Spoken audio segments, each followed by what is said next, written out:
Hello and welcome. My name is Alan, and today we're going to watch a video, well, speech. There's not much to it. There's a picture, goes about halfway through, and then it goes black, but it's the speech we're looking to pay attention to. It's by Malcolm X. This is before he has his Hajj, his trip to Mecca, which vastly changes his outlook. Prior to the Hajj, the trip to Mecca and Medina, the pilgrimage that Muslims want to take at least once in their life,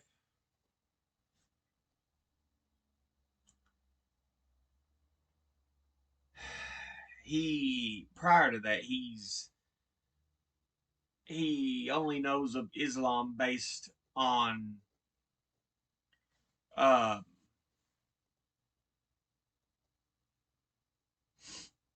the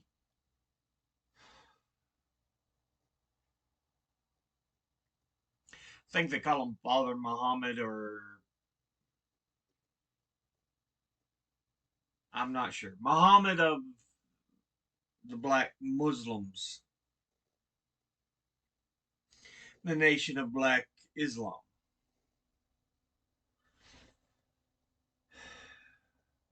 And a lot of it, the ideas in that come into play from already being angry at the treatment of African Americans in America. But it deals nothing with actual true Islam. It is a usage of the religion to teach back with hate. And so, already being a angry young man, fallen into gang life, his father dying early, uh, I think it was his mother being a product of rape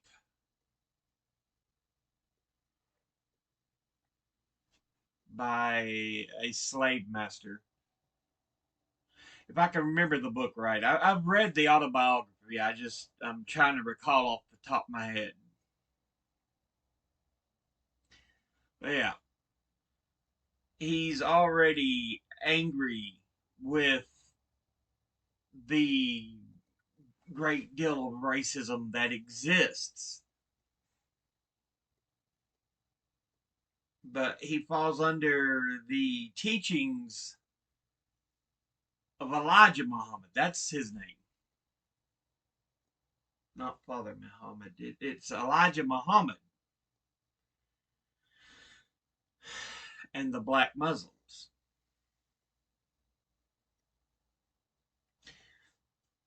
who do so much to try to teach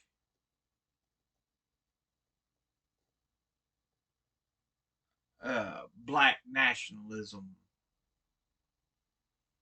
And you'll hear Malcolm often refer to this, but yeah, he's quite different after he makes his trip to uh, Mecca and Medina. After he makes his Hajj, because beforehand, one of the things that Elijah Muhammad taught was that whites were inherently evil, even if they wanted to follow the ideas and beliefs of Islam, they couldn't because they were inherently evil. It was that kind of teaching. And yeah, so it kind of fit already an ideology that Malcolm had. Um, but yeah, let's go ahead and jump into this speech. He's talking about um, what is going to be needed to get true change, because I think this is around 19.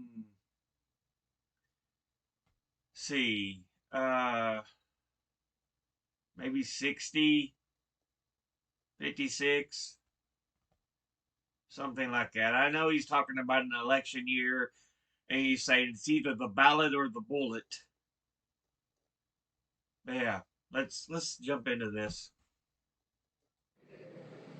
This afternoon, we want to talk about the ballot or the bullet. The ballot or the bullet explains itself. But before we get into it, since this is the year of the ballot or the bullet, I would like to clarify some things that refer to me personally concerning my own personal position. I'm still a Muslim. That is, my religion is still Islam.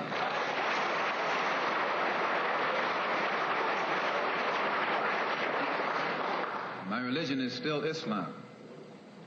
I still credit Mr. Muhammad for what I know and what I am. He's the one who opened my eyes. And yeah, remember, like I said, Elijah Muhammad was the big honcho of the nation of Islam, of black Islam, black Muslims. So today, though Islam is my religious philosophy, my political, economic, and social philosophy is black nationalism.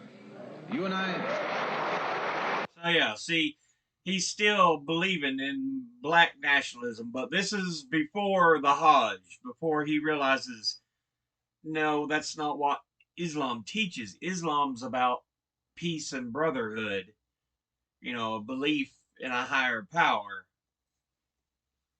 Everyone's, welcome.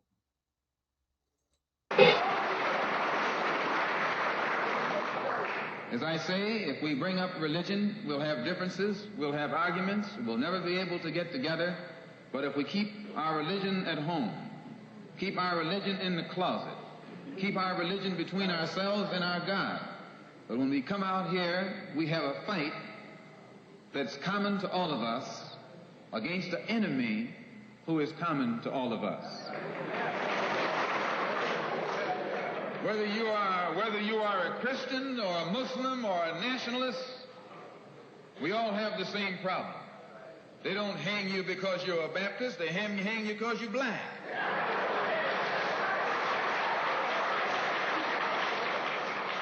They don't attack me because I'm a Muslim, they attack me because I'm black.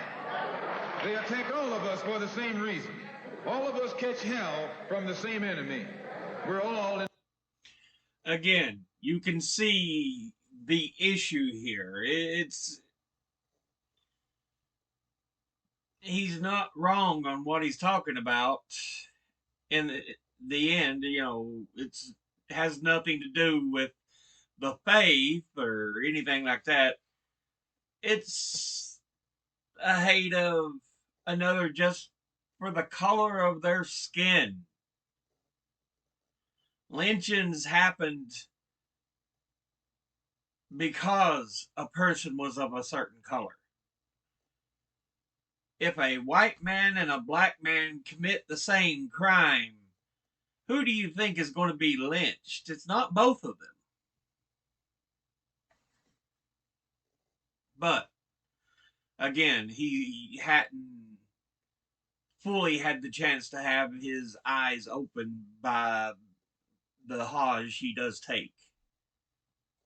In the same bag, in the same boat. We suffer political oppression, economic exploitation, and social degradation. All of them from the same enemy. The government has failed us. You can't deny that. Anytime you live in the 20th century and you walking around here singing, "We shall overcome," the government has failed.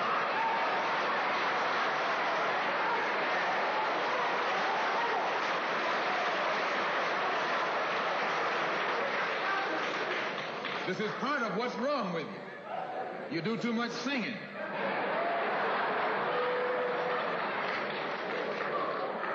Today it's time to stop singing and start swinging.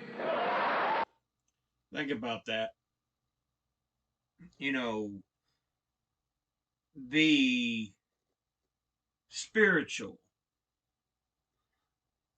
the song as a way of maintaining, hope and spirit.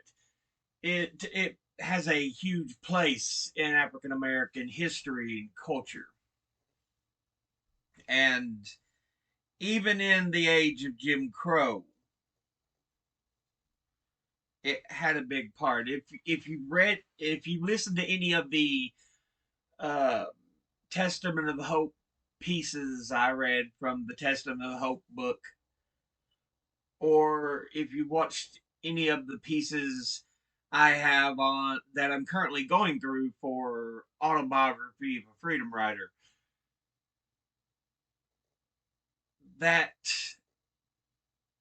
spiritual, that uh, attempt to keep hope and spirit up through song, we shall overcome being one of the most common.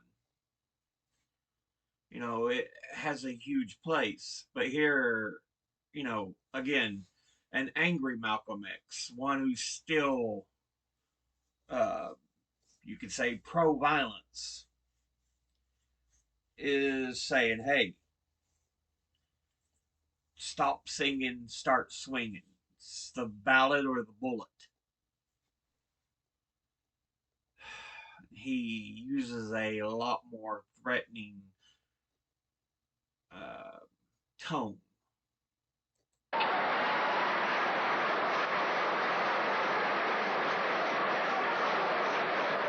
And I'm here to tell you, in case you don't know it, that you got a new generation of black people in this country who don't care anything whatsoever about odds. They don't want to hear you old Uncle Tom handkerchief heads talking about the odds. No.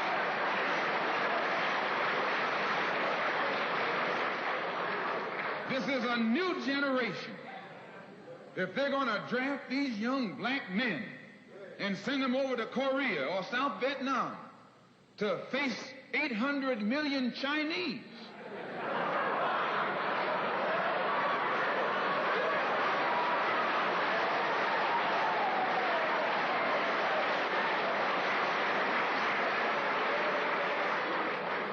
if you're not afraid of those odds, you shouldn't be afraid of these odds.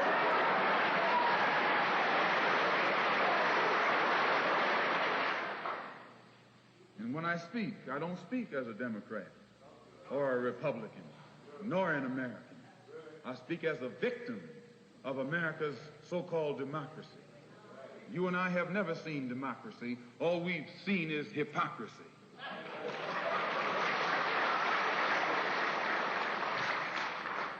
We don't see any American dream. We've experienced only the American nightmare. And the generation that's coming up now can see it and are not afraid to say it. If you go to jail, so what? If you're black, you were born in jail. Yeah. Think about it. This is the Jim Crow era we're talking about when this push for actual freedom is coming through.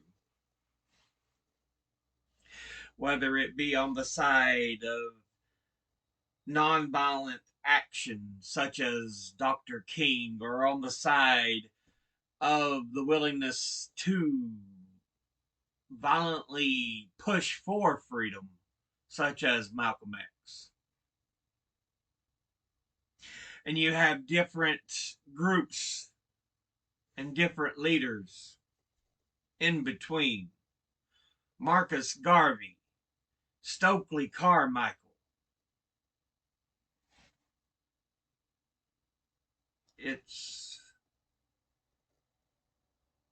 yeah. I don't think a lot of people realize just how difficult this era is. But, a lot of people even those who had never been born into the era of slavery knew only wage slavery because they were often sharecroppers, you know, offered jobs for far less than what it would be given to anyone of a fairer complexion.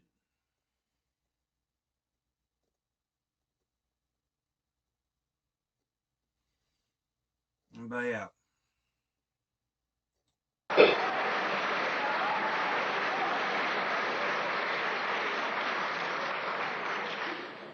If you black, you were born in jail, in the North as well as the South. Stop talking about the South. Long as you south of the Canadian border, you're South.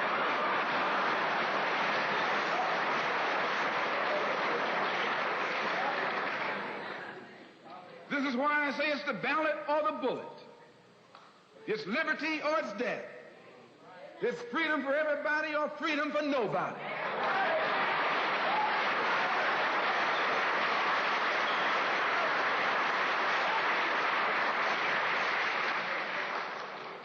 America today finds herself in a unique situation.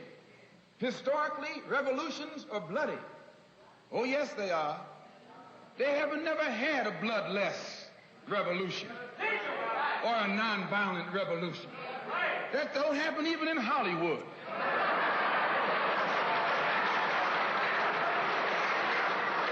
That's true. America's revolutions often were bloody. Not just the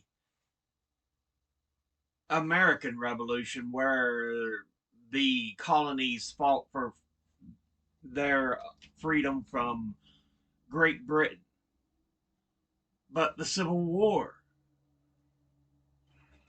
you could look at as a revolution.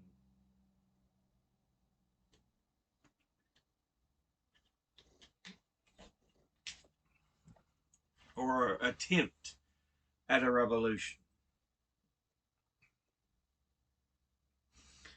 And then, oh, it's revolutions to expand. Oh, it's revolutions for this or that.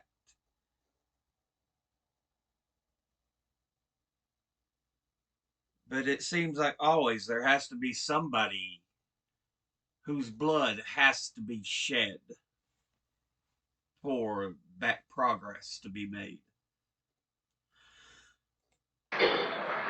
You don't have a revolution in which you love your enemy. And you don't have a revolution in which you're begging the system of exploitation to integrate you into it.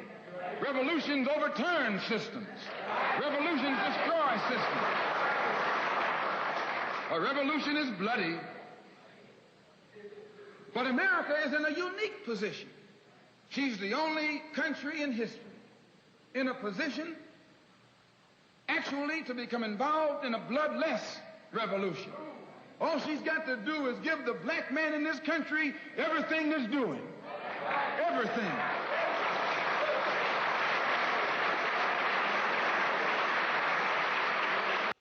There's many who would proclaim that it still hasn't been done.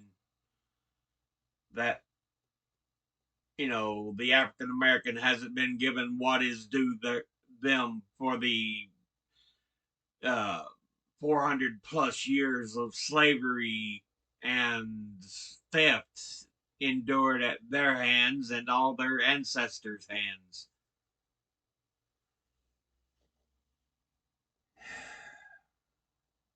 Because often you'll hear discussions on reparations and the such.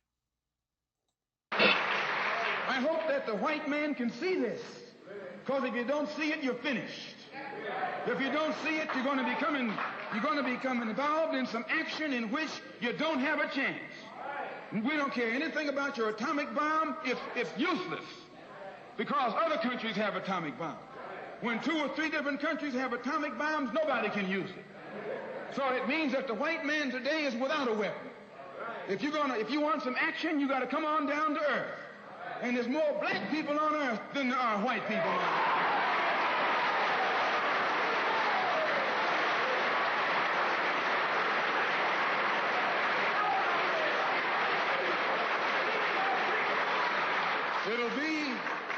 It'll be the ballot, or it'll be the bullet.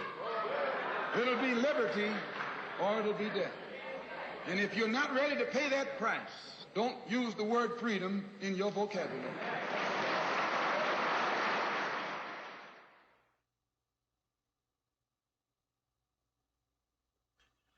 But his viewpoint on things would change following the Hajj, his trip as a disciple of Islam to Mecca and Medina. He said he would feel just as much love from Muslims with the bluest of blue eyes and the blondest of hair, the whitest of skin, as he would from any other Muslim.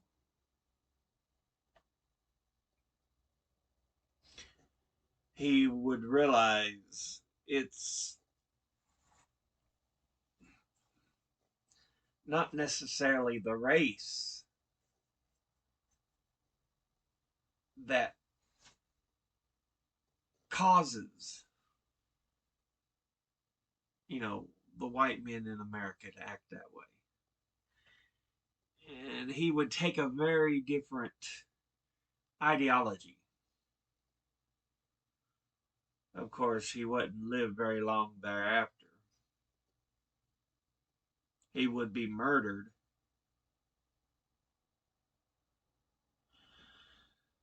It is believed it may have been someone connected to uh, the Black Muslims, the Black Muslim Brotherhood.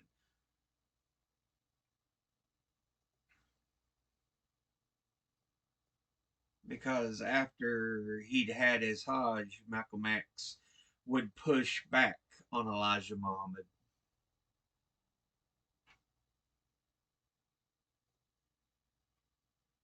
He would have a sense of what was the right thing to do. But yeah. But we'll go ahead and end this episode here. It's already 23 minutes in length. As always, educate thyself, think, read, study, learn. Someone tries to tell you something you have trouble believing, ask them to cite their sources. I will be putting this video in the description box below the video.